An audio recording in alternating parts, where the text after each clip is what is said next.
Cylinder क्या होता है, इसका वॉल्यूम क्या होता है।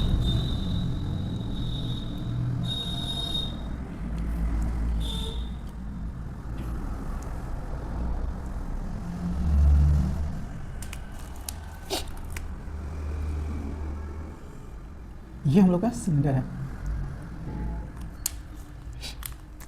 ये मान लो ये जो है ना रेडियस हो गया, ठीक है। ये हम लोग को मान लो रेडियस हो गया आर, रेडियस, ये मान लो हाइट हो गया।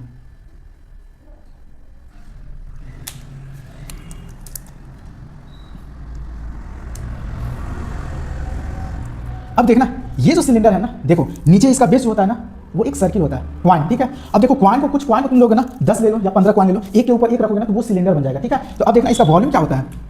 वॉल्यूम जो होता है ना, वॉल्यूम वो क्या होता है बोलो, पाई आर स्क्वायर, मतलब उस क्वाइन का एरिया जो भी ये बेस है ना, ये सर्किल है, ठीक है। तो इसका एरिया पाई आर स्क्वायर, और कितना तक बोलो, एच हाइट तक। ये क्या है, एच इज इक्वल टू ले लो हाइट, ठीक है। तो ये एच हो जाता है। तो हम लोग का वॉल्यूम क्या होता है बोलो, वॉल्यूम जो होता है ना पाई आर स्क्वायर एच हो जाता है। अब इसमें भी ध्यान देना, वॉल्यूम जो होता है ना, हमेशा याद रखो वॉल्यूम जो होता है ना वो क्यू के फॉर्म में होता है, एरिया स्क्वायर में होता है। अब देखना लेटरल सरफेस एरिया या कर्व सरफेस एरिया क्या हो जाएगा, 2 पाई आर एच हो जाता है। देखना ये जो होता है ना, ये नीचे क्या है, parameter circumference of circle 2 pi R हो जाता है, और एच हाइट तक। तो ये जो होता है ना लेटरल सरफेस एरिया क्या हो जाता है, या कर्व सरफेस एरिया क्या होता है बोलो, 2 पाई आर एच हो जाता है। अब देखना टोटल सरफेस एरिया क्या होगा। टोटल सरफेस एरिया देखना, ये जो है ना एक सर्किल ये है, एक सर्किल ये है, तो सर्किल का एरिया क्या हो जाएगा बोलो, 2 सर्किल हुआ तो पाई आर स्क्वायर होता है, 2 सर्किल है तो 2, ठीक है।